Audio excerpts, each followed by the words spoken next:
ಅವ್ರ ತಲೆ ಮೇಲೆ ದೇವರಿದ್ರು. ಅದು ನೋಡ್ಬಿಟ್ಟು ನೀವು ಬಾಬಾ ಡಿವೋಟಿನ ಅಂದರು. ಹೌದು, ನಾನು ಬಾಬಾ ಡಿವೋಟಿ ಅಂದರೆ. ಹಂಗಾದ್ರೆ ಈ ಮನೆ ನಿಮಗೆ ಕೊಡ್ತೀವಿ. ಸುಮಾರು 13 ಕೋಟಿ ಏನೋ ಆಯಿತು. ಇಡೀ ದುಡ್ಡನ್ನು ಕಣ್ಣಾಸ್ಪತ್ರೆಗೆ ದಾನ ಮಾಡಿದ್ದಾರೆ. 1 DD ನಾನು ಉಡುಪಿನಲ್ಲಿ ಕ್ಯಾನ್ಸರ್ ಹಾಸ್ಪಿಟಲ್ ಕಟ್ತಾ ಇದ್ದಾರೆ, ಕ್ಯಾನ್ಸರ್ ಹಾಸ್ಪಿಟಲ್ಗೆ ಡೊನೇಟ್ ಮಾಡ್ತಾಯಿನಿ 2 ಕೋಟಿ. ಇನ್ನೊಂದು DD ಶಿರಡಿ ಸಂಸ್ಥಾನ ಕಳಿಸ್ತಾ ಇದ್ದೀನಿ. ನಾನು ಸಂಪಾದನೆ ಮಾಡಿ ಕಷ್ಟಪಟ್ಟು ವೈಟ್ ಮನಿ ಇತ್ತಲ್ಲ, ಅದು ದೇವಸ್ಥಾನಕ್ಕೆ ಹೋಯ್ತು, ಕ್ಯಾನ್ಸರ್ ಹಾಸ್ಪಿಟ್ಲಿಗೆ ಹೋಯ್ತು, ಕಣ್ಣಾಸ್ಪತ್ರೆಗೆ ಹೋಯ್ತು. ಬೆಳಗ್ಗೆ ಎದ್ದ ತಕ್ಷಣ ಇಲ್ಲಿ ದೇವ್ರ ಮುಂದೆ ಯೋಗ ಮಾಡಿ, ಸೊ ನೋಡಿ ಇಲ್ಲಿ ಆರಾಮಾಗಿ ಇಲ್ಲಿ ಕೂತು ಪೇಪರ್ ಓದಿ ಕಾಫಿ ಕುಡಿದು ಎಲ್ಲ ಬಂದವರೆಲ್ಲ ಇಲ್ಲಿ ಸಖತ್ತು ಪಾಸಿಟಿವ್ ವೈಬ್ ಇದೆ ಇಲ್ಲಿ. ಸರ್ ಇಲ್ಲಿ ಏನು ಕೂತು ಯೋಚನೆ ಮಾಡ್ತೀವಿ, ಏನು ಮೀಟಿಂಗ್ ಮಾಡ್ತೀವಿ, ಎಲ್ಲ ಸಕ್ಸಸ್. ಆಸ್ಕಿದಸ್ ಕಾಲ್ ಚಾಚು ಅಂತಾರೆ ತಂದೆ ತಾಯಿ ಮಕ್ಕಳಿಗೆಲ್ಲ. ಯಾರಾದರೂ ತಂದೆ ತಾಯಿ ಮಕ್ಕಳಿಗೆ ನೀನು ಎತ್ತರಕ್ಕೆ ಬೆಳಿ, ಸಖತ್ ಹಾರ್ಡ್ ವರ್ಕ್ ಮಾಡು, ನೀನು ಚೆನ್ನಾಗಿ ಸಂಪಾದನೆ ಮಾಡು ಅಂತ ಹೇಳ್ತಾರ? ನೀ ಕೇಳಿರೋದು ಈ ಮಕ್ಕಳಿಗೆಲ್ಲ ಚಿಕ್ಕ ವಯಸ್ಸಲ್ಲಿ ಏನಾಗುತ್ತೆ ಸರ್ ಅಂದರೆ, ಈಗ ನಾವೆಲ್ಲ ಚಿಕ್ಕ ಮಕ್ಕಳಿದ್ದಾಗ ಏನಾಗ್ತಿತ್ತು, ಊರಿಗೆ ಹೋದಾಗ ಯಾರೋ ಒಂದು 5 ರೂಪಾಯಿ ಕೊಡೋರು, ಒಂದು 10 ರೂಪಾಯಿ ಕೊಡೋರು, 2 ರೂಪಾಯಿ ಕೊಡೋರು. ನಮ್ಮಮ್ಮ ತೊಗೊಂಡು ಅಂತಿದ್ರು. ಮಕ್ಕಳಿಗೆಲ್ಲ ಏನು, ದುಡ್ಡು ತೊಗೊಳ್ಳೋದು ಕ್ರೈಮಾ ಅಂತ, ದುಡ್ಡು ತೊಗೊಳ್ಳೋದು ತಪ್ಪ ಅಂತ, ದುಡ್ಡು ಬೇಡವಾ ನಮಗೆ ಅಂತ. ಸೊ ಚಿಕ್ಕ ಮಕ್ಕಳಲ್ಲೇ ದುಡ್ಡು ತೊಗೊಳ್ಳೋದು ಬೇಡ ಅಂತ ಮೈಂಡಲ್ಲಿ ಕೂತ್ಕೊಂಡ್ಬಿಟ್ಟು ಏನಾಗುತ್ತೆ, ಇಡೀ ಜೀವನ ಹೋಗುತ್ತೆ. ಆಸ್ಕಿದಸ್ ಕಾಲ್ ಚಾಚು ಅಂತಾರೆ ತಂದೆ ತಾಯಿ ಮಕ್ಕಳಿಗೆಲ್ಲ. ಯಾರಾದರೂ ತಂದೆ ತಾಯಿ ಮಕ್ಕಳಿಗೆ ನೀನು ಎತ್ತರಕ್ಕೆ ಬೆಳಿ, ಸಖತ್ ಹಾರ್ಡ್ ವರ್ಕ್ ಮಾಡು, ನೀನು ಚೆನ್ನಾಗಿ ಸಂಪಾದನೆ ಮಾಡು ಅಂತ ಹೇಳ್ತಾರ? ನೀನು ಅಂದ್ಕೊಂಡು ಕನಸನ್ನು ಬದುಕು ಅಂತ ಹೇಳ್ತಾರ? ಆಸ್ಕಿದಸ್ ಕಾಲ್ ಚಾಚು ಅಂದರೆ. ಈಗ ನಮ್ಮ ಅಮ್ಮ ಮೊನ್ನೆ ಜಸ್ಟ್ ಒಂದು ಸಂಡೇ, ಅದೇನು ಅಷ್ಟೊಂದು ಕೆಲಸ ಮಾಡ್ತೀಯಾ, ಸ್ವಲ್ಪ ರೆಸ್ಟ್ ತಗೋ, ಇನ್ನೂ ಎಷ್ಟು ಕೆಲಸ ಮಾಡ್ತೀಯಾ ಅಂತ ನಾನು ರಿವರ್ಸ್ ವಾಪಸ್ ಕೊಟ್ಟೆ ನಿಮ್ಮ ಅಮ್ಮನಿಗೆ. ನನಗೇನು ವಯಸ್ಸಾಗಿರೋದು, ಅಪೋಲೋ ಪ್ರತಾಪ್ ರೆಡ್ಡಿ 95 ವರ್ಷ ಇನ್ನೂ ಕೆಲಸ ಮಾಡ್ತಲ್ವ ಅವರು? ಗಟ್ಟಿಯಾಗಿ ಇನ್ನೂ ಕೆಲಸ ಮಾಡ್ತಾಯಿದ್ದಾರೆ. ಕೆಲಸ ಮಾಡು ಅಂತೇಳು, ಇನ್ನೂ ಅಷ್ಟು ಜನಕ್ಕೆ ಸಹಾಯ ಮಾಡು ಅಂತೇಳು ಅಂತ ತಿರುಗಿಸ್ಕೊಟ್ಟು ಇದು ಬಂದೆ. ಅರ್ಥ ಆಯ್ತಲ್ಲ? ಸೊ ನಾವೇನು ಯೋಚನೆ ಮಾಡ್ತೀವಿ, ನಾವು ಆಲೋಚನೆಗಳೇನಿರುತ್ತೆ, ಆ ಯೂನಿವರ್ಸ್ ಇರುತ್ತಲ್ಲ, ಕಳಿಸುತ್ತೆ ನಮ್ಮ ಹತ್ರ. ಅದು ವರ್ಕ್ ಮಾಡುತ್ತೆ ಯೂನಿವರ್ಸ್. ನಾವು ಮೈಂಡ್ಗೆ ಒಂದು ಸರಿ ಡೌಟ್ ಬಂತು ಅಂದರೆ ಔಟ್, ಅದು ಅಷ್ಟೇ. ಸೊ ನಾವು ನಮ್ಮ ನಾಲಿಗೆಯನ್ನು ಕಂಟ್ರೋಲ್ ಮಾಡಿದ್ರೆ ಮಾತೊಂದಾಯಿತು, ಇನ್ನೊಂದು ಆಹಾರ ಕಂಟ್ರೋಲ್ ಮಾಡಿದರೆ ಬಹುತೇಕ ನಮ್ಮ ಕಾಯಿಲೆಗಳು ಕಡಿಮೆ ಆಗುತ್ತಾ ಬರ್ತಿರೋಂಥ? ಆಹಾರ ಕಡಿಮೆ ಮಾಡಿದ್ರೆ 95% ಯಾವ ಕಾಯಿಲೆನೂ ಬರಲ್ಲ. ಇನ್ನು 5% ಭಗವಂತನ ಬಿಡಬೇಕಷ್ಟೇ. ಈಗ ಏರ್ ಕ್ರ್ಯಾಶ್ ಆಯಿತು, ಏನು ಮಾಡೋಕ್ಕಾಗುತ್ತೆ? ಯಾರಿಗೋ ತಪ್ಪೇ ಮಾಡಿರಲ್ಲ, ಏನೂ ಆಗಿರಲ್ಲ, ಸಿಗರೇಟ್ ಸ್ಮೋಕ್ ಮಾಡಿರಲ್ಲ, ಕ್ಯಾನ್ಸರ್ ಬಂದಿರುತ್ತೆ. ಆಲ್ಕೋಹಾಲ್ ತೊಗೊಂಡ್ರೆ ಲಿವರ್ ಹೋಗಿರುತ್ತೆ. ಸೊ ಅಂಥವ್ರಿಗೆಲ್ಲ ದೇವರು ಇದು ಕೊಟ್ಟಂಗಂತ ಬಿಟ್ಬಿಡ್ಬೇಕಲ್ಲ. ಆದರೆ ನಾಲಿಗೆಯನ್ನು ಕಂಟ್ರೋಲ್ ಮಾಡಿದರೆ ಕಾಯಿಲೆ ಒಳಗಡೆ ಬರೋದೇ ಕಡಿಮೆ ಆಗ್ಬಿಡುತ್ತೆ. ಹೌದು, ಸೋ ಸಿಂಪಲ್. ಹೌದು. ಈಗ ಡಯಾಬಿಟಿಸ್ ಇರುತ್ತೆ, ಶುಗರ್ ತಿನ್ನಬಾರ್ದವರು ಸ್ವೀಟ್ಸ್ ಮುಂದೆ ಇಟ್ಕೊಂಡು ತಿಂತಾ ಇರ್ತಾರೆ. ಶುಗರ್ ಅನ್ಕಂಟ್ರೋಲ್ದಾಗ ಏನಾಗುತ್ತೆ, ಕಣ್ಣು ಹೋಗುತ್ತೆ, ನರನೂ ಹೋಗುತ್ತೆ, ಕಿಡ್ನಿನೂ ಹೋಗುತ್ತೆ, ಎಲ್ಲ ಹೋಗುತ್ತೆ. ಕಂಟ್ರೋಲ್ ಮಾಡ್ಬೇಕು ತಾನೆ. BP ಇರುತ್ತೆ, ಧ್ಯಾನ ಮಾಡ್ಬೇಕು ತಾನೆ. BP ಇರುತ್ತೆ, ಉಪ್ಪು ಕಡಿಮೆ ತಿನ್ಬೇಕು ತಾನೆ. ಏನು ರುಚಿಯಾಗಿ ತಿಂದು ಎಷ್ಟು ಮಿತವಾಗಿ ನಾವು ಆಹಾರ ಊಟ ಮಾಡ್ತೀವೋ ಅಷ್ಟು ಒಳ್ಳೆಯದು. ಹೇಳ್ತಾರೆ ನೀವು ಊಟನ ಮಾತ್ರೆಗಳ ಥರ ತಿನ್ಬೇಕಂತೆ, ಇಲ್ಲದೆ ಹೋದರೆ ಆಮೇಲೆ ಮಾತ್ರೆಗಳನ್ನೇ ಊಟ ಥರ ತಿಂತೀವಂತೆ. ಇವತ್ತು ನೋಡಿರ್ಬೇಕು, ಇಷ್ಟು ಜನ ಹೇಗೆ ಹಾಕೋತಾರೆ. ಹೌದು, ಹಿಂಗೆ ತಿಂತಾರೆ, ಒಂದು ಹಿಡಿ ಪ್ರಸಾದ ಹಾಕೊಂಡಂಗೆ ಹಾಕೋತಾರೆ. ಹಾಗೆ ಊಟನ ಎಷ್ಟು ಮಿತವಾಗಿ ತಿಂತೀವೋ ಅಷ್ಟು ನಾವು ಫಿಟ್ಟಾಗಿರ್ತೀವಿ, ಆರೋಗ್ಯ. ಸೊ ನಾವೇನು ತಿಂತೀವಿ, ನಾವೇನು ಕುಡಿತೀವಿ, ಏನು ಯೋಚನೆ ಮಾಡ್ತೀವಿ ಭಾಳ ಮುಖ್ಯ. ಈ ಟೋಟಲ್ ಏರಿಯಾದಲ್ಲಿ 3 ಮನೆ ಇದೆ. ಈ ರೋಡಲ್ಲಿ ವಾಕ್ ಮಾಡ್ತೀನಿ ನಾನು. ಓಕೆ, ವಾಕ್ ಮಾಡ್ತೀನಿ. ವಾಕ್ ಮಾಡಬೇಕಾದ್ರೆ ಈ ಮನೆ ನೋಡಿದಾಗೆಲ್ಲ ಯಾವುದಿದು ಮನೆ ಚೆನ್ನಾಗಿದೆಯಲ್ಲ, ಇಷ್ಟೇ ಯೋಚನೆ ಮಾಡ್ತಾ ಇದ್ದೋ, ಇದು ಚೆನ್ನಾಗಿಲ್ಲ, ಇದು ಸಿಕ್ಕರೆ ತೊಗೋಬೇಕಲ್ಲ ಅಂತ. ಇದು ನೋಡಿ ನಮ್ಮ CM ಸಾಹೇಬರು ಸದಾನಂದ ಗೌಡ್ರ ಮನೆ. ಓಕೆ, ಇದು ನಮ್ಮ ಪ್ರಹ್ಲಾದ್ ಜೋಶಿ ಅವರ ಮನೆ. ಇದು ಅವ್ರ ಮಗಳಿರ್ತಾರೆ ಇಲ್ಲಿ. ಸೊ ಹಿಂಗೆ ವಾಕ್ ಮಾಡಬೇಕಾದ್ರೆ ಯೋಚನೆ ಮಾಡಿ ಹೋಗ್ತಾ ಇದ್ದೆ. ಒಂದಿನ ಆಯಿತು, ನಮ್ಮ ರವಿ ಅಂತ ಒಬ್ಬ ಸರ್ ಅಲ್ಲೊಂದು ಮನೆ ಇದೆ ಸರ್, ಯಾವುದಪ್ಪ 214 ಅಂದರು. ಹೌದಾ, ಅವರು ಅಮೇರಿಕಾಯಿಂದ ಬಂದಿರೋ ನೆಂಟರು ಅಂತ. ಸೊ ಅಮೇರಿಕಾಯಿಂದ ಬಂದಿದ್ರು ಇಬ್ಬರು ಡಾಕ್ಟ್ರುಗಳು, ವಯಸ್ಸಾಗಿತ್ತು, ಒಂದು 80 ವರ್ಷ ಇಬ್ಬರಿಗೂ. ಹಾಸ್ಪಿಟ್ಲಿಗೆ ಬಂದರು. ತೊಗೊಳ್ತೀರ ನಾನು ಕೇಳಿದ್ರು. ಹೌದು ತೊಗೊಳ್ತೀನಿ ಅಂದೆ. ನಿಮ್ಮ ರೇಟ್ ಎಷ್ಟು ಅಂತ ಹೇಳಿದೆ. ಒಂದು ರೇಟ್ ಹೇಳಿದ್ರು, ನಾನು ಬಾರ್ಗೇನ್ ಮಾಡಿದೆ. ನೋ ಎದ್ಬಿಟ್ರು ಮೇಲಕ್ಕೆ, ನಾವು ಕೊಡೋಕ್ಕಾಗಲ್ಲ ಅಂತ. ಅವ್ರು ಹೇಳಿದ ರೇಟೇ ಅಂದ್ಬಿಟ್ಟು ಅವ್ರು ಎಲ್ಲೂ ಹೋಗ್ಬಿಡ್ತಾರೆ, ಚೆಕ್ ಅಂತ ಸೈನ್ ಮಾಡಿಬಿಟ್ಟು ಚೆಕ್ ಕೊಟ್ಬಿಟ್ಟೆ ಅವ್ರಿಗೆ. ಅಲ್ಲೇ ಕೊಟ್ಬಿಟ್ಟೆ ಅಡ್ವಾನ್ಸು. ನೋ ಬಾರ್ಗೇನಿಂಗ್ ಸಿಗಲ್ಲ ಆಮೇಲೆ ಅಂತ. ನೆಕ್ಸ್ಟ್ ಡೇ ನಾನು ಮತ್ತೆ ಅವ್ರಿಗೆ ರಿಜಿಸ್ಟರ್ಡ್ ಸೇಲ್ ಅಗ್ರಿಮೆಂಟ್ ಹಾಕೊಂಡು ಅಮೆರಿಕಾಗೆ ಹೋದರು. ಆಮೇಲೆ ಬಂದು ತೊಗೊಂಡೆ. ವಾಕ್ ಮಾಡ್ತಾ ಯಾವ ಮನೇನೂ ಯೋಚನೆ ಮಾಡಿಲ್ಲ, ಇದನ್ನು ಮಾಡಿದೆ, ಬಂತು ನನಗೆ. ನಿಜವಾಗ್ಲೂ ಬಂತು. ಅದೇ ನೀವು ಹೇಳಿದ್ರೆ ಥಾಟ್ಸ್ ನಿಜವಾಗ್ಲೂ ಮನೆ ಬಂತು. ಅವರು ಡಾಕ್ಟ್ರುಗಳು ಅವ್ರು ಕೋಲಾರದವರು, ಓ ನಂದು ಕೋಲಾರ ಅಂದೆ, ಅಬ್ಬ ಇನ್ನೂ ಕನೆಕ್ಷನ್ ಆಯಿತು. ಹಾಂ ಅವರು ಬ್ಯಾಂಗ್ಳೂರ್ ಮೆಡಿಕಲ್ ಕಾಲೇಜು, ನಂದು BMC ಎಂದೆ, ಕನೆಕ್ಷನ್ ಆಯಿತು. ಲಿಂಕು ಅದನ್ನ ಅವ್ರ ತಲೆ ಮೇಲೆ ದೇವರಿದ್ರು ನೋಡಿ, ಇಲ್ಲಿ ಬಾಬಾ ಕಾಣ್ತಾ ಇರಲ್ಲ ದೇವಸ್ಥಾನ, ಹೌದು ಸಾಯಿಬಾಬಾ. ಹಾಂ, ಅವ್ರ ತಲೆ ಮೇಲೆ ದೇವರಿದ್ರು. ಅದು ನೋಡ್ಬಿಟ್ಟು ನೀವು ಬಾಬಾ ಡಿವೋಟಿನ ಅಂದರು. ಹೌದು, ನಾನು ಬಾಬಾ ಡಿವೋಟಿ ಅಂದರೆ. ಹಂಗಾದ್ರೆ ಈ ಮನೆ ನಿಮಗೆ ಕೊಡ್ತೀವಿ. ಸುಮಾರು 13 ಕೋಟಿ ಏನೋ ಆಯಿತು. ಇಡೀ ದುಡ್ಡನ್ನ ಕಂಪ್ಲೀಟು ಕಣ್ಣು ಆಸ್ಪತ್ರೆಗೆ ದಾನ ಮಾಡಿದ್ದಾರೆ. ಇದ್ರ ಹಳೆ ಒಂದು ನಾನು ಏನು ದುಡ್ಡು ಕೊಟ್ಟೆ ಆ ದುಡ್ಡು ಕಣ್ಣು ಆಸ್ಪತ್ರೆಗೆ ಸಾಯಿಬಾಬಾ ಹೆಸರಲ್ಲಿ ಕಟ್ಟಿದ್ದಾರೆ. ಇಲ್ಲಿ ಯಾವ ಆಸ್ಪತ್ರೆ? ಕಣ್ಣು ಹೊಸೂರಲ್ಲಿ ಹೊಸೂರು ಕಣ್ಣು ಆಸ್ಪತ್ರೆ ಕಟ್ಟಿದ್ದಾರೆ. ಹೊಸ ಅಂತ ತೊಗೊಂಡು ದುಡ್ಡು ಇಟ್ಕೊಂಡು ₹1 ಅವರು ಅಮೆರಿಕಾಗೆ ದುಡ್ಡು ತೊಗೊಂಡೋಗಿಲ್ಲ. ಇಡೀ ದುಡ್ಡನ್ನು ಕಣ್ಣು ಆಸ್ಪತ್ರೆಗೆ ದಾನ ಮಾಡಿದ್ದಾರೆ. ಏನವ್ರ ಹೆಸರು, ಪುಣ್ಯಾತ್ಮರ ಹೆಸರು? ಸುಲೋಚನಾ ಅಂತ ಆ ಮೇಡಮ್ ಹೆಸರು, ವೆಂಕಟೇಶಯ್ಯ ಅಂತ ಆ ಪುಣ್ಯಾತ್ಮನ ಹೆಸರು. ಇಬ್ರು ನಿಮ್ಗೆ ಅಮೆರಿಕಾದಲ್ಲಿದ್ದಾರೆ. ಎಂಥ ಗ್ರೇಟ್ ಸೋಲ್ ನೋಡಿ ಅಲ್ವಾ ಅಲ್ವಾ? ಇದೊಂದು ಸ್ಟೋರಿ. ಇನ್ನೊಂದು ಮನೆ ತೊಗೊಂಡೆ, ಅದೇ ಕೋಡೆ ಕೊಡಬೇಕಾದ್ರೆ ಮನೆ. ಅವರು ಶ್ರೀಧರ್ ಶೆಟ್ಟಿ ಅಂತ ಅವ್ರ ಹೆಸರು. ಈ BR ಶೆಟ್ಟಿ ಇದ್ರಲ್ಲ ದುಬೈನಲ್ಲಿ, ಅವ್ರ ತಂಗಿಗೆ ಗಿಫ್ಟ್ ಕೊಟ್ಟಿದ್ದ ಮನೆ ಅದು. ಶ್ರೀಧರ್ ಶೆಟ್ಟಿ ಅಂತ ಅವ್ರ ತಂಗಿ ಯಜಮಾನರು. ಅವರು 2 DD ತೊಗೊಂಬನ್ನಿ ಅಂದರು, 2 ಕೋಟಿಗೆ. ಏನಪ್ಪ 2 DD ಅಂತ ಅಂದ್ಬಿಟ್ಟು 2 DD ತೊಗೊಂಡೋದ್ವಿ. ರಿಜಿಸ್ಟ್ರೇಷನಲ್ಲಿ ಆಯಿತು. 2 DD ಕೊಟ್ಬಿಟ್ಟು ಹಿಂಗೆ 1 DD ಕೊಟ್ಟು ನನ್ನನ್ನು ನನ್ನ ಮಿಸ್ಸಸ್ನ ಕರೆದುಬಿಟ್ಟು 1 DD ನಾನು ಉಡುಪಿನಲ್ಲಿ ಕ್ಯಾನ್ಸರ್ ಹಾಸ್ಪಿಟ್ಲ್ ಕಟ್ತಾ ಇದ್ದಾರೆ, ಕ್ಯಾನ್ಸರ್ ಹಾಸ್ಪಿಟ್ಲಿಗೆ ಡೊನೇಟ್ ಮಾಡ್ತಾಯಿನಿ 2 ಕೋಟಿ. ಇನ್ನೊಂದು DD ಶಿರಡಿ ಸಂಸ್ಥಾನಕ್ಕೆ ಕಳಿಸ್ತಾ ಇದ್ದೀನಿ, ಶಿರಡಿ ಕಳಿಸಿದ್ದಾರೆ. ಸೊ ನನ್ನ ದುಡ್ಡು ಏನು ನಾನು ಸಂಪಾದನೆ ಮಾಡಿ ಕಷ್ಟಪಟ್ಟು ವೈಟ್ ಮನಿ ಇತ್ತಲ್ಲ, ಅದು ದೇವಸ್ಥಾನಕ್ಕೆ ಹೋಯ್ತು, ಕ್ಯಾನ್ಸರ್ ಹಾಸ್ಪಿಟ್ಲಿಗೆ ಹೋಯ್ತು, ಕಣ್ಣು ಆಸ್ಪತ್ರೆಗೆ ಹೋಯ್ತು. ಯಪ್ಪ, ಇಂಥವ್ರೆಲ್ಲ ಇದ್ದಾರೆ ಜಗತ್ತಲ್ಲಿ. ನೋಡಿದ್ರೆ ಹೆಂಗಿದೆ ಅಂತ, ಹೆಂಗೆ ಯೂನಿವರ್ಸ್ ಕಾನ್ಸ್ಪೈರ್ ಮಾಡ್ತಾರೆ ನೋಡಿ. ಇಲ್ಲಿ ಇದು 2 ಆಯಿತು. ಮೂರನೇ ಮನೆ ಇಲ್ಲಿ ಅಬಿ ಜಾರ್ಜ್ ಅಂತ ಒಬ್ಬರು ಪಾಪ ಇರ್ತಾರೆ. ಅವರು ಅಷ್ಟೇ ಪುಣ್ಯಾತ್ಮ. ಅದೇನೋ ಗೊತ್ತಿಲ್ಲ, ಆ ಮನೆ ಕೊಟ್ಬಿಟ್ಟು ನಾನು ಯಾರಿಗೂ ಕೊಡಲ್ಲ ನಿಮಗೆ ಬಿಟ್ಟರೆ ಅಂತ. ಯಾಕೆ ಅಂದರೆ ನೀವು ಕಷ್ಟಪಟ್ಟು ಸಂಪಾದನೆ ಮಾಡಿರ್ತೀರಾ, ಈ ಬೇರೆ ಬ್ಲ್ಯಾಕ್ ಗಿಕ್ಕು ಎಲ್ಲ ಕೊಡೋ ನನಗೆಲ್ಲ ವೈಟೇ ಬೇಕು. ನೀವು ಡಾಕ್ಟ್ರು. ಕೊಟ್ಬಿಟ್ಟು ಏನಾಗುತ್ತೆ, ಕೀಸೆಲ್ಲ ಕೊಟ್ಬಿಟ್ಟು ಕ್ರಿಶ್ಚಿಯನ್ನು ಅಬಿ ಜಾರ್ಜ್ ಅರ್ಧ ಗಂಟೆ ಪ್ರೇ ಮಾಡಿದ್ದಾನೆ ಸರ್. ಅರ್ಧ ಗಂಟೆ ಪ್ರೇ ಮಾಡ್ಬಿಟ್ಟು ಕೀಸೆಲ್ಲ ಕೊಟ್ಟು, ನೀವೇನೋ ದೊಡ್ಡ ಮನುಷ್ಯ ಆಗ್ತೀರಾ, ಮುಂದೆ ನೆನ್ಸ್ಕೊಳ್ಳಿ ಹೋದ್ ನಾನು ಅಂದ್ಬಿಟ್ಟು. ಆ ದುಡ್ಡು ಏನು ಮಾಡೋದು ನನಗೆ ಗೊತ್ತಿಲ್ಲ. ಸೊ ಹಾಗೆ ಡಾಕ್ಟ್ರ್ ಮನೆ ನೋಡೋಣ. ಸೊ ಇನ್ನೇನು ಮಾಡ್ಕೊಂಡಿದ್ರಿ ಈಗ? ಇದು ಮನೆ ಅಂದರೆ, ಇದು ಮನೆ ಹಾಗೆ ಇತ್ತು, ಹಳೆ ಮನೆ ಥರ ತುಂಬ ಹಾಳು ಬಿದ್ದೋಗಿತ್ತು ಮನೆ. ಈ ಮನೇಲಿ ಯಾರೂ ವಾಸ ಇರಲಿಲ್ಲ. ಅಲಾಟ್ ಆದಮೇಲೆ 83 ಹಿಂಗೆ ಇತ್ತು. ಯಾರು ಅಮೆರಿಕಲ್ಲಿದ್ದಾರೆ, ಯಾರೂ ಇರಲಿಲ್ಲ. ಹೀಗೆ ಬಂದು ಏನೋ ಮಾಡಬೇಕಲ್ಲ ಅಂತ ಬಂದಾಗ ನಮ್ಮ ಕ್ರಿಯೇಟಿವ್ ಟೀಮ್ ಇದೆ, ಸ್ಟ್ರಾಟಜಿ ಟೀಮ್, ಥಿಂಕಿಂಗ್ ಮಾಡೋರು. ಅವರಿಗೆ ಪ್ರಶಾಂತವಾದ ವಾತಾವರಣ ಇರಬೇಕಲ್ವ. ಈಗ ಒಂದು ಕವಿಗೆ ಅಥವಾ ನಿಮ್ಮಂಥ ಕಲಾವಿದರಿಗೆ ಯೋಚನೆ ಮಾಡೋಕ್ಕೊಂದು ಪ್ರಶಾಂತವಾದ ಜಾಗ ಇರಬೇಕಲ್ವ. ಆ ರೀತಿ ಜಾಗ ಯಾಕೆ ನಿರ್ಮಾಣ ಮಾಡಬಾರ್ದು ಅಂತ ಆಲೋಚನೆ ಬಂತು, ಮಾಡಿ ಇದಾಯಿತು. ಒಂಥರ ಕುವೆಂಪುಗೆ ಕವಿಶೈಲ ಇದ್ದಾಗೆ. ಹೌದೌದೌದು. ಕುವೆಂಪು ಅವ್ರ ಕಾವ್ಯಕ್ಕೆ ಕವಿಶೈಲ ಹೇಗೆ ಸ್ಫೂರ್ತಿನೋ, ನಮ್ಮ ಡಾಕ್ಟ್ರಿಗೆ ಅವರ ಕ್ರಿಯೇಟಿವಿಟಿ ಸ್ಫೂರ್ತಿ ಇದೆ. 214 ಪಾಡ್ಕಾಸ್ಟಿಂಗ್ ಸ್ಟುಡಿಯೋ. 214 ಅದ ಪಾಡ್ಕಾಸ್ಟಿಂಗ್ ಸ್ಟುಡಿಯೋ. ಇದು ಕ್ರಿಯೇಟಿವ್ ಸ್ಟುಡಿಯೋನು ಸಹ ಆ ಥರ. ಸೊ ನೋಡಿ, ಇಲ್ಲಿ ದೇವಸ್ಥಾನ ಕಟ್ಟಿದ್ದೀವಿ. ಓಕೆ, ನಮ್ಮ ಬಾಬಾ ದೇವಸ್ಥಾನ. ಸೊ ಬೆಳಗ್ಗೆ ಇಲ್ಲಿ ಯೋಗ ಮಾಡೋದು. ಬೆಳಗ್ಗೆ ಎದ್ದ ತಕ್ಷಣ ಇಲ್ಲಿ ದೇವ್ರ ಮುಂದೆ ಯೋಗ ಮಾಡಿ, ಸೊ ನೋಡಿ ಇಲ್ಲಿ ಆರಾಮಾಗಿ ಇಲ್ಲಿ ಕೂತು ಪೇಪರ್ ಓದಿ, ಕಾಫಿ ಕುಡಿದು ನೋಡಿ ಎಷ್ಟು ಚೆನ್ನಾಗಿದೆ ಜಾಗ ಇಲ್ಲಿ ಕುಡಿಯೋಕ್ಕೆ. ಆಮೇಲೆ ದೇವರಿಗೆ ಒಂದು ನಾವು ಸುಲೋಚನಾ ಅವರು ವೆಂಕಟೇಶ್ವರನವ್ರ ಮನೆ, ಅವರಿಗೆ ಈ ಫೋಟೋ ಕಳಿಸಿದೆ ನಾನು. ಇದೆಲ್ಲ ಮಾಡಿಬಿಟ್ಟು ನಮ್ಮ ಮನೆ ಈ ಥರ ಆಗ್ಬಿಟ್ಟಿದ್ಯಾ ಅಂತ ಖುಷಿ ಆಗ್ಬಿಟ್ರು. ಸರ್ ಹಳೆ ಮನೆ ಇದೇನು ಮಾಡಿಲ್ಲ, ಅದು ಈ ಹಳೆ ಅಜ್ಜಿಗೆ ಶೃಂಗಾರ ಮಾಡಿದ್ದ ನಮ್ಮ ಕಡೆ ಹೇಳ್ತಾರಲ್ಲ, ಹಂಗೆ ಶೃಂಗಾರ ಮಾಡಿದ್ದೀವಿ ಅದನ್ನ. ಆದರೆ ಒಂದೇನು ಗೊತ್ತಾ ಸರ್, ಎಷ್ಟೇ ಮಾಡ್ರನ್ನು ಬಂಗ್ಲೋ ವಿಲ್ಲಗಳು ಕಟ್ಬೋದು, ಈ ಮನೆಗಿರುವಂಥ ರೂಪ, ಈ ಮನೆಗಿರೋ ಶಾಂತತೆ ಇದೆಯಲ್ಲ, ಅದು ಎಲ್ಲೂ ಸಿಗಲ್ಲ ನೋಡಿ. ಯಾಕಂದ್ರೆ ಇಷ್ಟು ದೊಡ್ಡ ಸೈಟಲ್ಲಿ ಒಂದು ಮನೆ, ಸುತ್ತ ಅಂಗಳ ಬಿಟ್ಟಿದ್ದೀರಿ.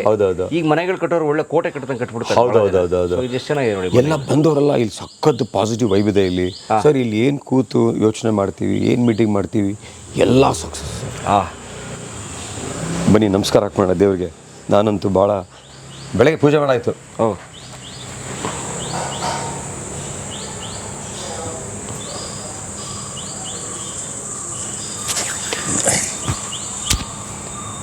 ನಿಮಗೆ ನೋಡಿ ಇವತ್ತಿಂದ ಎಲ್ಲ ನಿಮ್ಮ ಜೀವನದಲ್ಲಿ ಏನು ಅನ್ಕೋತೀರಿ ಎಲ್ಲ 100% ಆಗುತ್ತೆ.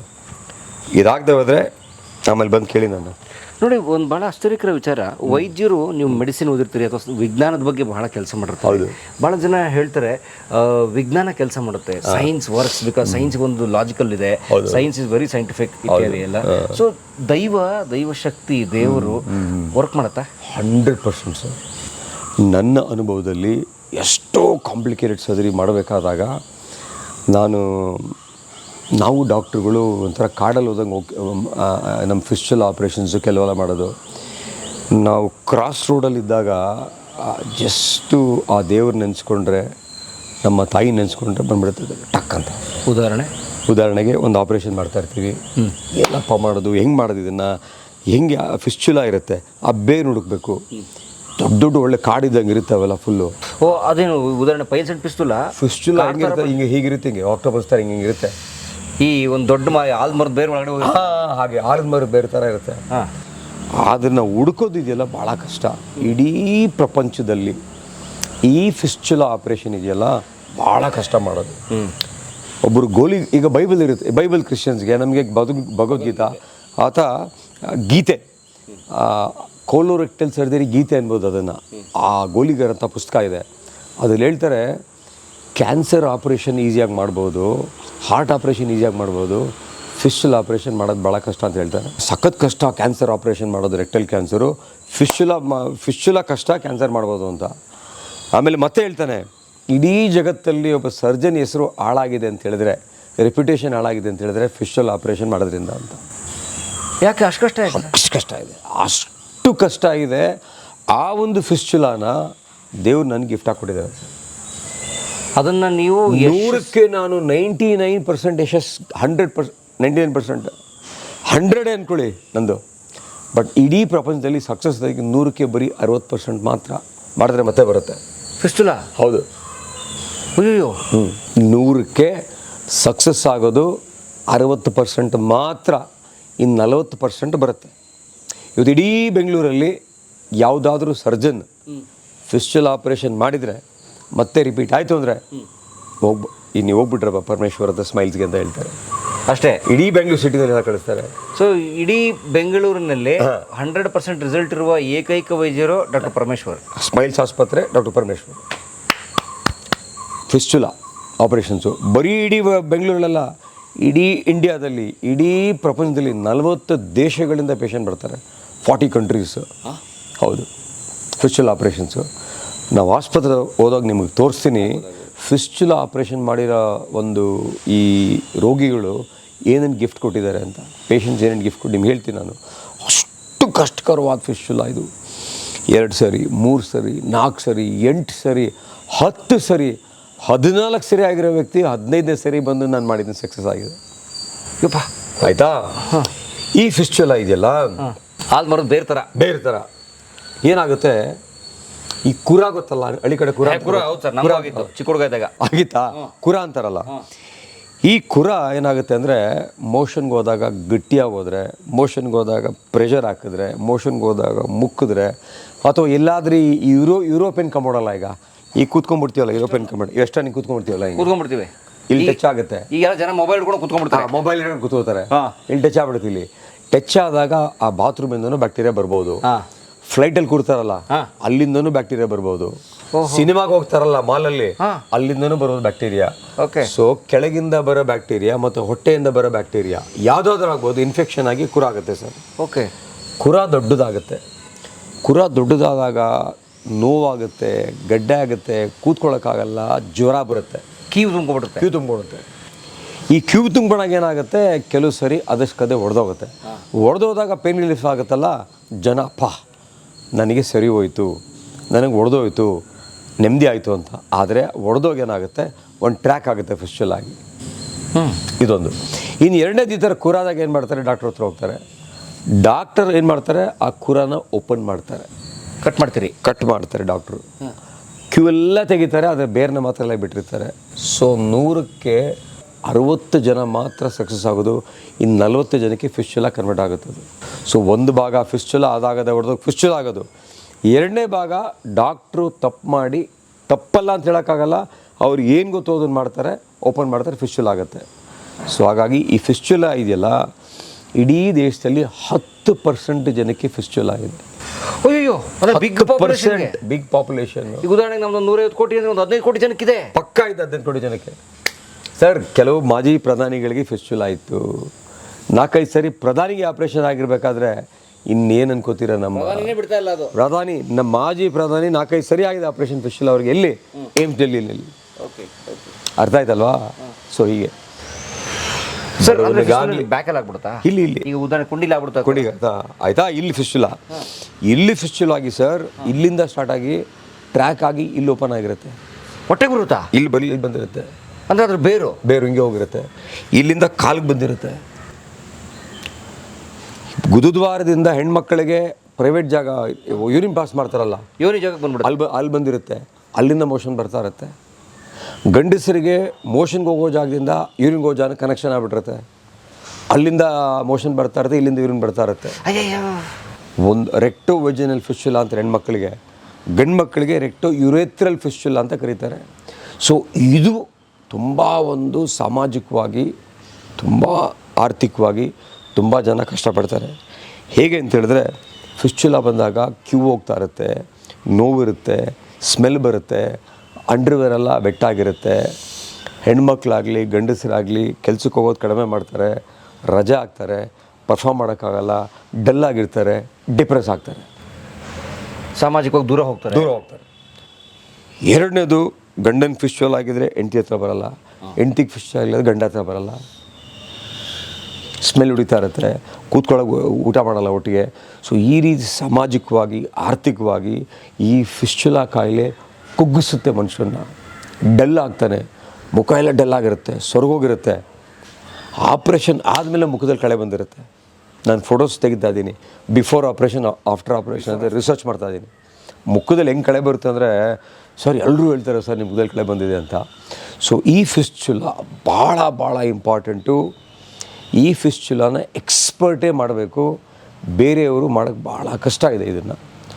ನಾನು ಇದನ್ನು ಕಲಿಬೇಕಾದ್ರೆ ಆಗಲೇ ಹೇಳಿದೆ, ನಮಗೆ ವಿರಾಟ್ ಕೊಹ್ಲಿ ಆ ಎಂಡ್ಯೂರೆನ್ಸು, ಆ ಬದ್ಧತೆ, ಆ ಕಮಿಟ್ಮೆಂಟು, ಆ ಪರ್ಫಾರ್ಮೆನ್ಸ್ಗೆ ಅಂತ ನಾನು ಪರ್ಫಾರ್ಮ್ ಮಾಡಬೇಕು ಅಂತ 10 ವರ್ಷ ಇದ್ರ ಮೇಲೆ ರಿಸರ್ಚ್ ಮಾಡಿದ್ದೀನಿ. ಓದಲ್ಲ ಮುಗಿದ್ಮೇಲೆ, MS ಆದಮೇಲೆ MBBS ಅಲ್ಲ, MS ಆದಮೇಲೆ 10 ವರ್ಷ ಇಡೀ ಪ್ರಪಂಚಕ್ಕೆ ಬೇರೆ ಬೇರೆ ದೇಶಗಳಿಗೆ ಹೋಗಿ, ಬೇರೆ ಬೇರೆ ಗುರುಗಳ ಹತ್ರ ಹೋಗಿ, ಮತ್ತೆ ನಾನು ಈ ಡೆಡ್ ಬಾಡೀಸ್ ಇರುತ್ತಲ್ಲ, ಕೆಡವರ್ಸು, ಮತ್ತೆ ಡಿಸೆಕ್ಷನ್ ಮಾಡಿ ಯಾವ ಮಜಲ್ ಎಲ್ಲಿ ಹೋಗುತ್ತೆ, ಹೆಂಗೆ ಮಾಡಬೇಕು ಅಂತ ಮತ್ತೆ ಕಲಿತು. ಯಾಕಂದರೆ ಮಾಡಬೇಕಾದ್ರೆ ಒಂದು ಭಯ ತನಿಖೆ ಏನು ಅಂದರೆ, ಮೋಷನ್ ಕಂಟ್ರೋಲ್ ತಪ್ಪೋಗ್ಬಿಡುತ್ತೆ ಅಂತ. ಈ ಫಿಸ್ಚುಲಾ ಮಾಡಬೇಕಾದ್ರೆ, ಫಿಸ್ಚುಲಾ ಆಪರೇಷನ್ ಮಾಡಬೇಕು. ಯಾಕೆಂದರೆ ಈ ಬೇರೆ ಇದಿರುತ್ತಲ್ಲ, ಈ ಆಲದ ಮರದ ಥರ ಹೇಳಿದ್ರಲ್ಲ ಬೇರೆಗಳು, ಅವೆಲ್ಲ ಮಜಲ್ ಕ್ರಾಸ್ ಆಗಿ ಹಿಂಗೆಲ್ಲ ಹಂಗೆ ಆಗೋರುತ್ತೆ. ಹಿಂಗೆ ಹಾಂ, ಹಿಂಗೆ ಕೈ ಇಟ್ಕೊಳ್ಳಿ, ಹಿಂಗೆ ನೋಡಿ, ಹಿಂಗೆ ಕೈ ಹಿಡಿ, ಇಟ್ಕೊಳ್ಳಿ ಕೈ. ನೀವು ಬೆರಳಾಕಿ. ಗ್ರಿಪ್ ಇದೆಯಾ? ಇದೆ. ಫುಲ್ ಗ್ರಿಪ್ ಇದೆಯಾ? ಈಗಲೂ ಗ್ರಿಪ್ ಇದೆಯಾ? ಇದೆ ತಾನೆ? ಇದೆ. ಈಗಲೂ ಗ್ರಿಪ್ ಇದೆಯಾ? ಇದೆ. ಸ್ವಲ್ಪ ಕಡಿಮೆ ಆಯ್ತಲ್ಲ? ಸ್ವಲ್ಪ ಕಮ್ಮಿ ಆಯಿತು. ಈಗಲೂ ಗ್ರಿಪ್ ಇದೆಯಾ? ಚೂರು ಕಮ್ಮಿ, ಅಲ್ಲೊಂದು ಚೂರು ಲೈಟ್ ಆಗಿದೆ, ಬಟ್ ಇದೆ ಗ್ರಿಪ್ ಇದೆ. ಈಗ ಇಲ್ಲ. ಇದು 1, 2, 3 ಮಜಲ್, ಇದೊಂದು ರಿಂಗ್. ಸೊ ಇದ್ರ ಮಧ್ಯೆ ಹೋಗಿರುತ್ತೆ ಇಲ್ಲಿವರೆಗೂ ಫಿಸ್ಚುಲಾ. ಇಲ್ಲಿ ಕೈ ಹಾಕಿದ ಅಂದರೆ ಒಂಚೂರು ಹೆಚ್ಚು ಕಡಿಮೆ ಆದರೆ ಗೇಟ್ ಓಪನ್ ಆಗಿಬಿಡುತ್ತೆ. ಕ್ರೆಸ್ಟ್ ಗೇಟ್ಸ್ ಓಪನ್ ಆಗುತ್ತಲ್ಲ, ಕಾವೇರಿ ಡ್ಯಾಮ್ ಇದು ಕಿತ್ಕೊಂಡೋಗ್ಬಿಡುತ್ತೆ ಹಂಗೆ ಫುಲ್ ಎಲ್ಲ. ಈ ತುಂಬಿದ್ರೆ ಅದು ಗೇಟ್ ಒಂದು ಹೋಗ್ಬಿಟ್ಟು ನೀರು ಕಂಟ್ರೋಲ್ ಇಲ್ಲದೆ ಹೋಗ್ತಿತ್ತಲ್ಲ, ಹಾಗೆ ಮೋಷನ್ ಕಂಟ್ರೋಲ್ ಸಿಗಲ್ಲ. ಅಂದರೆ ಉಚ್ಚದು 2, ಕಕ್ಕ ಕಂಟ್ರೋಲ್ ಸಿಗಲ್ಲ, ಹೋಗ್ತಾನೆ ಇರುತ್ತೆ ಕಂಟ್ರೋಲ್ ಸಿಗಲ್ಲ. ಸೊ ಇಲ್ಲಿ ಬಂದು ಏನು ಹಾಕಿದೆ ಒಳಗೆ ಊಟ ಎಲ್ಲ ಜೀರ್ಣ ಆಗಿ ಎಲ್ಲ ಆಗಿ ಜರ್ನಿ 30 ಅಡಿ, ಇಲ್ಲಿಂದ ಇಲ್ಲಿವರೆಗೂ 30 ಅಡಿ. ಎಷ್ಟು? 30 ಫೀಟ್. ಸರ್ ಇರೋದೇ 2 ಫೀಟು ಸರ್. ಇಲ್ಲಿಂದ ಅಲ್ಲಿಗೆ 30 ಫೀಟು ಸರ್. 30-40 ಸೈಟ್ ಕೇಳಿದ್ದಾರೆ ಬೆಂಗಳೂರಲ್ಲಿ. ಹಿಂಗೆ 30 ಇರುತ್ತೆ, ಹಿಂಗೆ 40 ಇರುತ್ತಲ್ಲ, ಆ 30 ಫೀಟ್ ಇಲ್ಲಿಂದ ಇಲ್ಲಿವರೆಗೂ ಜರ್ನಿ. ಆಮೇಲೆ ಮಾತಾಡೋಣ. ಈ 30 ಅಡಿ ಹೈವೇ ಜರ್ನಿನ ಆಮೇಲೆ ಮಾತಾಡೋಣ. ಆ highway journey Bengaluru Mysuru highway ಥರ ಇರಬೇಕು ಅಥವಾ ಬೆಂಗಳೂರು ಟ್ರಾಫಿಕ್ ಥರ ಇರಬೇಕು ಅಂತ ಆಮೇಲೆ ಮಾತಾಡೋಣ. ಸೊ ಅದು ಹಂಗೆ ಸುಮ್ಮನೆ ಅನ್ಕಂಟ್ರೋಲ್ಡಾಗಿ ಹೋಗ್ತಾನೆ ಇರುತ್ತೆ. ಸರ್, ನಾವು ಯಾವುದೋ ಈ ಪೈಲ್ಸು ಪಿಸ್ತೂಲ ಯಾವುದೋ ಸಣ್ಣದು ಏನೋ ಇದು ಗೌಪ್ಯ ಮುಚ್ಚಿಟ್ಕೊಳ್ಳೋ ವಿಚಾರ ಅಂತಂದರೆ ಇಷ್ಟು ದೊಡ್ಡ ವಿಚಾರ ಇದು? ಸರ್, ಇದು ಗೌಪ್ಯವಾಗಿ ಮುಚ್ಚಿಟ್ಕೊಳ್ಳೋ ವಿಚಾರ ಅಲ್ಲ, ಇದು ಸಣ್ಣ ವಿಚಾರನೇ. ಬಟ್ 10% ದೊಡ್ಡ ವಿಚಾರ ಆಗಿರುತ್ತೆ. ಬರೀ ಪೈಲ್ಸ್ ಅಲ್ಲ, ಬರೀ ಫಿಸ್ಚುಲಾ ಅಲ್ಲ, ಬರೀ ಫಿಷರ್ ಅಲ್ಲ, ಬರೀ ಮಲಬದ್ಧತೆ ಕಾನ್ಸ್ಟಿಪೇಷನ್ ಅಲ್ಲ, ಇದು ಅದಕ್ಕೆ ಮೀರಿ ಕಾಯಿಲೆಗಳಿರುತ್ತೆ. ಆ ಕಾಯಿಲೆಗಳ ಸಿಂಪ್ಟಮ್ಮೇ ಈ ಪೈಲ್ಸ್ ಆಗಿ ಫಿಷರ್ ಆಗಿ ಫಿಸ್ಚುಲ್ ಆಗಿ ಕಾಣೋದು ನಮಗೆ. ಓ, ಇದು ಯಾವುದೋ ಒಂದು ಬೇರೆ ಕಾಯಿಲೆಯ ಸಿಂಪ್ಟಮ್. ಮನುಷ್ಯನಿಗೆ ಜ್ವರ ಬರುತ್ತೆ. ಜ್ವರ ಯಾಕೆ ಬರುತ್ತೆ? ಬೇರೆ ಕಾಯಿಲೆಯ ಸಿಂಪ್ಟಮ್. ಟಿ ಬಿ ಇದ್ದರೆ ಜ್ವರ ಬರುತ್ತೆ, ಗಂಟ್ಲು ಇನ್ಫೆಕ್ಷನ್ ಜ್ವರ ಬರುತ್ತೆ, ಟೈಫಾಯ್ಡ್ ಆದರೆ ಜ್ವರ ಬರುತ್ತೆ, ಕ್ಯಾನ್ಸರ್ ಇದ್ದರೆ ಜ್ವರ ಬರುತ್ತೆ. ಜ್ವರ ಯಾಕೆ ಬಂತು ಅನ್ನೋದು ಮುಖ್ಯ, ಜ್ವರಕ್ಕೆ ಮಾತ್ರ ಕೊಡೋದು ಮುಖ್ಯ ಅಲ್ಲ. ಹಾಗೆ ಈ ಗುದದ್ವಾರದಲ್ಲಿ ಪೈಲ್ಸ್ ಆಗ್ಬೋದು, ಫಿಷರ್ ಆಗ್ಬೋದು, ಫಿಸ್ಚುಲ್ ಆಗ್ಬೋದು, ಮೊಳಕೆ ಆಗ್ಬೋದು, ಪಾಲಿಪ್ ಆಗ್ಬೋದು, ಏನೇ ಆದ್ರೂ ನಾನು ಹೇಳ್ತೀನಿ ಇದನ್ನು, ಈ ಗುದದ್ವಾರ ಕಿಟಕಿ ಇದ್ದಂಗೆ ಅಂತ. ಅಂದರೆ ವಿಂಡೋ, ಕಿಟಕಿಯಿಂದ ನೋಡಿದ್ರೆ ನಮ್ಗೆ ಕಾಣಲ್ವ, ಏನೇನು ಕಾಣುತ್ತೆ ಅಲ್ಲೆಲ್ಲ ಫುಲ್ ಹೊರ ಜಗತ್ತಿನ ಕಿಂಡಿ, ಹೊರ ಜಗತ್ತಿನ ಕಿಂಡಿ. ಸೊ ಇಂಗ್ಲೀಷಲ್ಲಿ window to the G I system ಅಂತ ಕರಿತೀನಿ. ಯಾಕೆಂದರೆ ಈ ಜಾಗದಲ್ಲಿ ನಮಗೆ ರಕ್ತ ಹೋದರೆ ಕ್ಯಾನ್ಸರ್ ಆಗಿರ್ಬೋದು, ಅಥವಾ ಪೈಲ್ಸೆ ಆಗಿರ್ಬೋದು, ಅಥವಾ ಫಿಷರ್ ಆಗಿರ್ಬೋದು. ಅಕಸ್ಮಾತ್ ಕ್ಯಾನ್ಸರ್ ಆಗಿದ್ಕೊಂಡು ಪೈಲ್ಸ್ ಅಂತ ಎಷ್ಟೋ ಜನ ಟ್ರೀಟ್ ಮಾಡಿದ್ದಾರೆ, ಫಿಷರ್ ಅಂತ ಎಷ್ಟೋ ಜನ ಟ್ರೀಟ್ ಮಾಡಿದ್ದಾರೆ. ಕರೆಕ್ಟಾ? ನೆಕ್ಸ್ಟು, ಈ ಜಾಗದಲ್ಲಿ ಆ್ಯಪ್ಸಸ್ ಕುರ ಆದರೆ ಬ್ಯಾಕ್ಟೀರಿಯಾ ಅಂದಲ್ಲ, 90% ಆ್ಯಪ್ಸಸ್ ಆಗೋದು ಬ್ಯಾಕ್ಟೀರಿಯಾಯಿಂದ, ಇನ್ನು 10% ಆಗೋದು ಟಿ ಬಿಯಿಂದ, ಅಲ್ಸರೇಟಿವ್ ಕೊಲೈಟಿಸು, ಕ್ರಾನ್ಸ್ ಡಿಸೀಸು, ಬೇರೆ ಬೇರೆ ಕಾರಣಗಳಿಂದ ನಿಮಗೆ ಟಿ ಬಿ ಆಗುತ್ತೆ, ಫಿಸ್ಚುಲ್ ಆಗುತ್ತೆ. ನಿಮಗಲ್ಲ, ಬೇರೆಯವ್ರಿಗೆ. ಆಯಿತಾ? ಅದರ ಜೊತೆಯಲ್ಲಿ ಈ ಜಾಗದಲ್ಲಿ ಫಿಷರ್ ಇರುತ್ತೆ ಸರ್, ಅದು ವಾಸಿನೇ ಆಗ್ತಾರಲ್ಲ, ಅದನ್ನು ಕೊಲೊನೋಸ್ಕೋಪಿ ಮಾಡಿ ನೋಡಿದಾಗ ನಮಗೆ ಕ್ರಾನ್ಸ್ ಡಿಸೀಸು ಮತ್ತು ಅಲ್ಸರೇಟಿವ್ ಕೊಲೈಟಿಸ್ ಅಂತ ಭಯಾನಕವಾದ ಕಾಯಿಲೆ ಇರುತ್ತೆ. ಇಡೀ ಜೀವನ ಆ ಕಾಯಿಲೆ ವಾಸಿಯಾಗಲ್ಲ. ಆಯಿತಾ? ಮತ್ತು ಇಲ್ಲಿ ಕೈ ಹಾಕಿದ್ರೆ ಕ್ಯಾನ್ಸರ್ ಕೈಗೆ ಸಿಗುತ್ತೆ. ಇಲ್ಲಿ ಗುದದ್ವಾರದಲ್ಲಿ. ಸೊ ವೈದ್ಯರು ಅದನ್ನು ಮಾಡ್ತೀರಿ? ಕ್ಯಾನ್ಸರ್ ಕೈಗೆ ಸಿಗುತ್ತೆ. ಏನು ಗಡ್ಡೆ? ಅಯ್ಯೋ. ಮತ್ತು ಅಲ್ಲಿಂದ ಕಪ್ಪಗೆ ಮೋಷನ್ ಹೋದರೆ ಮೋಷನ್ ಮೇಲಿಂದ ಬರ್ತಾ ಇದ್ದ ಲೆಕ್ಕ. ಈಗ ನೀರು, ಫ್ರೆಶ್ ನೀರಿಗೂ ಮತ್ತು ಗಲೀಜ್ ನೀರಿಗೂ ವ್ಯತ್ಯಾಸ ಇರಲ್ವಾ? ಗಲೀಜ್ ನೀರು ಎಲ್ಲೋ ಲೀಕ್ ಆಗ್ತಾಯಿದೆ ಅಂತ ಕಪ್ಪಗೆ ಬರೋ ಗಲೀಜ್ ನೀರು. ಕರೆಕ್ಟ್. ಹಾಗೆ ಮೋಷನ್ ಕಪ್ಪಗೋದಾಗ ನಮ್ಮ ಈಸೋಫೇಗಸ್ ಇಲ್ಲಿ ಕೆಳಗೆ ಸ್ಟಮಕ್ಕು ಅಥವಾ ಸಣ್ಣ ಕರಳಿಂದ ರಕ್ತ ಬರ್ತಾ ಇದೆ ಅಂತ ಕಪ್ಪಗೋದಾಗ ಮೋಷನ್ ಕಲರಲ್ಲೇ ಬೇರೆ ಬೇರೆ ಕಾಯಿಲೆಗಳಿದೆ. ಆಮೇಲೆ ಮಾತಾಡೋದನ್ನು. ಸೊ ಈ ಜಾಗ ಇದೆಯಲ್ಲ, ಕಿಟಕಿ ಇದ್ದಂಗೆ ಈ ಜಾಗನ ಭಾಳ ಸರ್, ಹಲ್ಲನ್ನ ಬೆಳಗ್ಗೆ ತಿಕ್ಕಲ್ವಾ, ತೊಳಿತೀವಿ, ವಾಶ್ ಮಾಡಲ್ಲ. ಹೌದೌದು. ಸಂಜೆ ಹೊತ್ತು ಬ್ರಷ್ ಮಾಡ್ತೀವಿ. ಎಸ್. ಡೆಂಟಿಸ್ಟ್ ಹತ್ರ ಹೋಗ್ತೀವಿ, ಬಾಯಿ ಚೆನ್ನಾಗಿರ್ಬೇಕು ಅಂತ ಸೋಂಪು ಹಾಕೋತೀವಿ, ಸ್ಮೆಲ್ ಬರಬಾರ್ದು ಅಂತ. ಎಷ್ಟು ಚೆನ್ನಾಗಿ ಬಾಯಿ ನೋಡ್ಕೋತೀವಿ ನಾವು. ಎಂಟ್ರಿ ಹೇಗೋ ಎಕ್ಸಿಟ್ ಹೆಂಗಿರ್ಬೇಕು ತಾನೆ. ಎಂಟ್ರಿ ಹೇಗೋ ಎಕ್ಸಿಟ್ ಇರ್ಬೇಕು ತಾನೆ ಚೆನ್ನಾಗಿ. ಸೊ ಎಕ್ಸಿಟು ಅಷ್ಟೇ ಸ್ವಚ್ಛವಾಗಿ ಚೆನ್ನಾಗಿರ್ಬೇಕು. ಎಂಟ್ರಿನಲ್ಲಂತೂ ರುಚಿ ಅಂತ ಸರಿಯಾಗಿ ಬಾರಿಸ್ತಾ ಇರ್ತೀರ ಇಲ್ಲಿವರೆಗೂ. ಇಷ್ಟು ತಿಂದ್ಬಿಡ್ತೀರಾ ಪಾಪ. ಎಕ್ಸಿಟ್ ಏನು ಮಾಡಬೇಕು? ಅದನ್ನೆಲ್ಲ ಕ್ಲಿಯರ್ ಮಾಡ್ಕೊಂಡು ಕೂತಿರ್ಬೇಕು. ಏನು ಮಾಡ್ಬೇಕು? ಆ ಕ್ಲಿಯರ್ ಮಾಡಿದಾಗ ಅವನಿಗೆ ಫಿಷರು ಆಗುತ್ತೆ, ಪೈಲ್ಸು ಆಗುತ್ತೆ, ಫಿಸ್ಚುಲ್ ಆಗುತ್ತೆ. ಈ ಪುಣ್ಯಾತ್ಮ ನಾಲ್ಗೆ ತಿನ್ನಿಸ್ಬಿಟ್ಟು ರುಚಿ ಅಂದ್ಬಿಟ್ಟು ಇಷ್ಟು ತಿಂದ್ಬಿಟ್ಟು, ಈಗ ನಮ್ಮ ಮಂಡ್ಯ ಕಡೆ ನೀವು ಕನಕಪುರದ ಕಡೆ ನೋಡಬೇಕು, ಈ ಬೀಗ್ರ ಊಟ ಹೋಗಿರ್ತೀರ. ಬಟ್ ನೀವು ಪರಮೇಶ್ವರ ಅಂದರೆ ನೀವು ನಾನ್ ವೆಜ್ ತಿನ್ನಲ್ಲ? 100% ತಿಂತೀನಿ. ತಿಂತೀರಾ? ಹೌದು ಸರ್, 100%. ನೋಡಿ, ಅಲ್ಲ 100% ದಿನ ತಿನ್ನಲ್ಲ, ತಿಂತೀನಿ. ಆಯ್ತಾ? ಈ ಮಂಡ್ಯ ಕಡೆ ಬೀಗ್ರ ಊಟಕ್ಕೆ ಹೋಗಿದ್ದೀರಾ? ಖಂಡಿತ. ಕನಕಪುರದಲ್ಲಿ ಬೀಗ್ರ ಊಟ ನೋಡಿದ್ದೀರಾ? ಲಾರಿ ಎತ್ಕೊಂಡು ಹೋಗ್ತಿರ್ತಾರೆ. ಬೀಗ್ರ ಊಟ ಅಂದ್ರೆ. ಆಮೇಲೆ ನಿಮ್ಮ ಸಾತ್ನೂರು ಕಬ್ಬಾಳಮ್ಮನ ದೇವಸ್ಥಾನದಲ್ಲಿ ಒಳ್ಳೆ ಮರಿ ಹೊಡಿಗೆ ಫೇಮಸ್ ಅಲ್ವಾ? ಕಬ್ಬಾಳ ಅಂದ್ರೆ ಪಾರ್ಟಿನೇ. ಹೌದು, ಕರೆಕ್ಟ್ ಸರ್. ಅಲ್ಲಿ ನೀವು ನೋಡ್ಬೇಕು, ಹೋಗ್ಬಿಟ್ಟು ಅಲ್ಲಿ ಫುಲ್ಲು ಎಲೆ ಹಾಕಿರ್ತಾರೆ. ಫಸ್ಟ್ ಬಡಿಸ್ತಾ ಇರ್ತಾರಲ್ಲ, ಚಿಕನ್ ಬರುತ್ತೆ, ಮಟನ್ ಬರುತ್ತೆ, ಬೋಟಿ ಬರುತ್ತೆ, ಮೊಟ್ಟೆ ಬರುತ್ತೆ, ಫಿಶ್ ಬರುತ್ತೆ. 2 ಪೀಸ್ ಸೌತೆಕಾಯಿ ಬರುತ್ತೆ. ನೋಡಿದ್ದೀರಾ? ಹೌದು, ನೋಡಿದ್ದೀರಾ? 2 ಪೀಸ್ ಸೌತೆಕಾಯಿ, 2 ಪೀಸ್ ಸೌತೆಕಾಯಿ, 1 ನಿಂಬೆಹಣ್ಣು, 1 ಪೀಸ್ ಈರುಳ್ಳಿ. ಇಷ್ಟೇ ತಾನೆ? ಇಷ್ಟೇ ಸಾರ್. ಆ ಈರುಳ್ಳಿ 2 ನಿಂಬೆಹಣ್ಣು ತಿಂದ್ಬಿಟ್ಟು ನೀವು ಅರ್ಧ kg ಮಟನ್ನು ಚಿಕನ್ನು ಇವೆಲ್ಲ ತಿಂದುಬಿಟ್ರೆ ಇಲ್ಲಿ ಒಳಗೋಗಿ ಏನಾಗಬೇಕು ಸರ್ ಈ ಹೈವೇಗೆ? ಹೇಳಿ ಸರ್. ಅಂದರೆ ನಾವು ಏನು ಜಾಸ್ತಿ ತೊಗೋಬೇಕಾ ಸೌತೆಕಾಯಿ ಈರುಳ್ಳಿ, ಅಥವಾ ಏನು ಸರ್? ಈ ನಾರಿನಾಂಶ ಇದೆಯಲ್ಲ, ಹೆಚ್ಚಾಗಿ ತೊಗೊಂಡ್ರೆ ಎಕ್ಸಿಟ್ ಆರಾಮಾಗಿರುತ್ತೆ ಸರ್. ಫೈಬರು ಇದು ಹೆಂಗೆ ಅಂದರೆ, ಮೈಸೂರು ಬೆಂಗಳೂರಲ್ಲಿ ಸರ್ವಿಸ್ ರೋಡ್ ಹೋದಂಗೆ ಲೆಕ್ಕ. ಹೈವೇಲಿ ಹೋಗ್ಬೇಕಾದ್ರೆ ಟೋಲ್ ಕೊಟ್ಟಬೇಕು, ಚೆನ್ನಾಗಿ ಹೋಗ್ಬೇಕು. ಹಂಗೆ ಇಲ್ಲೂ ಅಷ್ಟೇ. ಈ ಸರ್ವಿಸ್ ರೋಡಲ್ಲಿ ಹೋದ್ರೆ ದಡ ಬಡ ಅಂತ ರೋಡ್ ಇರುತ್ತಲ್ಲ, ಅದು ಈ ನಾನ್ ವೆಜ್ ಸರ್ವಿಸ್ ರೋಡ್ ತಿಂದಂಗೆ ಸರ್. ನಮ್ಮ ಜನ ಏನು ಮಾಡ್ಬೇಕು ಗೊತ್ತಾ? ಅಷ್ಟು ತಿಂತಾರಲ್ಲ, ಆ 2 ಪೀಸ್ ಸೌತೆಕಾಯಿನ ಈ ಅರ್ಧ kg ಮಾಡಬೇಕು. ಈ 2 ಪೀಸ್ ಚಿಕನ್ ತಿನ್ನಬೇಕು, 1 ಪೀಸ್ ಮಟನ್ ತಿನ್ನಬೇಕು, 1 ಮೊಟ್ಟೆ ತಿನ್ನಬೇಕು. ಆವಾಗ ಆರೋಗ್ಯವಾಗಿರ್ತೀವಿ. ಸೊ ಆ ಇಡೀ ಪ್ರಾಸೆಸ್ನ ಆ ಮೆನು ಉಲ್ಟಾ ಮಾಡಬೇಕು. ಸೊ ಎಲೆಯಲ್ಲಿ ಚಿಕನ್ ಮಟನ್ ಕಮ್ಮಿ ಮಾಡು, ಈ ಸೌತೆಕಾಯಿ ನಾರಿನಾಂಶ ಜಾಸ್ತಿ ಮಾಡು. ಬೀಗ್ರೂಟ್ ಅದು ಖರ್ಚು ಕಡಿಮೆ ಆಗುತ್ತೆ ಅಲ್ವಾ? ಮತ್ತೆ ಆರೋಗ್ಯನೂ ಚೆನ್ನಾಗಿರುತ್ತೆ. 100 ಮರಿ ಹೊಡೆ ಕಡೆ 5 ಮರಿ ಹೊಡೆದು ಸಾಕು. 2 ಸಾಕು ಸರ್. ಸಾಕು ಗೌಡ್ರೆ. 2 ಸಾಕು ಸರ್. ಅರ್ಥ ಆಯ್ತಲ್ವಾ? ಸೊ ಬೀಗ್ರೂಟ ಪಾಲಿಸಿನೇ ಚೇಂಜ್ ಮಾಡ್ಬೇಕೀಗ. ಸರ್ಕಾರದ ಪಾಲಿಸಿ ಮಾಡಬೇಕು. ಬೀಗ್ರೂಟ ಹಿಂಗೆ ಮಾಡ್ರ ಅಂತ ಬೀಗ್ರೂಟ ನಿಯಮಗಳು ಸರ್ಕಾರದವ್ರು ಮಾಡಿದ್ರೆ ಭಾಳ ಜೋರ ಇರ್ತದೆ. ಈಗ ಹೆಂಗಿದ್ರು ನಿಯಮಗಳು ಮಾಡ್ತಾರಲ್ವಾ, ಮಾಡ್ಲಿ ಬೀಗ್ರೂಟ ನಿಯಮಗಳು ಅಂತ. ಓಕೆ, ಬೀಗ್ರೂಟದೊಂದು ಭಾಗ. ಈಗ ಮಿಡ್ ಡೇ ಮೀಲ್ ಮಾಡಿದ್ದಾರೆ ಶಾಲೆ ಮಕ್ಕಳಿಗೆ, ಆರೋಗ್ಯವಾಗಿ ಊಟ ತಿನ್ಲಿ ಅಂತ. ಹಂಗೆ ಜನಕ್ಕೂ ಅಷ್ಟೇ ಬೀಗ್ರೂಟದಲ್ಲಿ ಇದೇ ಹಾಕ್ಬೇಕು ಅಂತ ಕಂಡೀಷನ್ ಭಾಳ ಚೆನ್ನಾಗಿರುತ್ತೆ ನೋಡಿ. ಅಲ್ವಾ? ಅಲ್ಲ, ಇದು ಗೊತ್ತೇ ಇಲ್ಲ ಆಕ್ಚುಲಿ. ನಾವು ಸೌತೆಕಾಯಿ ಹಾಕಿಟ್ಟಿರ್ತೀನಿ ನಾನು ಅನ್ಕೊಂಡಿದ್ದೆ ಗೊತ್ತಾ ಇದುವರೆಗೂ. ಮೀಟ್ ಮಾಡೋರ್ಗು ಈ ಊಟ ಉದಾಹರಣೆಗೆ ಮಟನ್ ತಿಂತಾ ಇರ್ತೀನಿ, ಒಳ್ಳೆ ನಲ್ಲಿ ಮುಳ್ಳೆ ಎಲ್ಲ ಹಾಕಿರ್ತಾರೆ, ಹಿಂಗೆಲ್ಲ ಕುಟ್ಕೊಂಡು ಅಂತ ಹೇಳ್ಕೊಂಡು ತಿಂತಾ ಇರ್ತೀನಿ. ಅದು ಖಾರ ಜಾಸ್ತಿ ಆದಾಗ ಒಂಚೂರು ತಿನ್ಲಿ ಅಂತ ಇಟ್ಟವ್ರೆ ಅಂತ ಅನ್ಕೊಂಡಿಲ್ಲ. ಇಲ್ಲ ಸರ್, ಅಯ್ಯೋ ಜನಕ್ಕೆ ಅರ್ಥನೇ ಇಲ್ಲ. ಸೌತೆಕಾಯಿ ಹಿಡಿದು ಈ ಎಲ್ಲ ತಿಂತೀವಲ್ಲ, ಸ್ವಲ್ಪ ಇದು ಈಸಿಯಾಗಿ ಮೋಷನ್ ಹೋಗ್ಲಿ ಅಂತ ಈ 2 ಸೌತೆಕಾಯಿ ಅರ್ಧ kg ಮಟನ್ ಎಲ್ಲಿ ಸರ್ ಕಂಪ್ಯಾರಿಸನ್ ಸರ್? ಅದು 2 ಸೌತೆಕಾಯಿ 2 ಪೀಸ್ ಹೆಚ್ಚಿಬಿಟ್ಟು ಹಾಕಿರ್ತಾರೆ. ಯಾವ ಒಂದು ಕ್ಯಾರೆಟ್ ಇರುತ್ತೆ, 1 ಪೀಸ್ ಈರುಳ್ಳಿ, 1 ನಿಂಬೆಹಣ್ಣು. ಸೊ ಈ ಥರ ಬೀಗ್ರೂಟ ತಿಂದರೆ ನಮ್ಮ ಆಸ್ಪತ್ರೆಗೆ ಬರೋದು ಇನ್ನೇನಾಗುತ್ತೆ?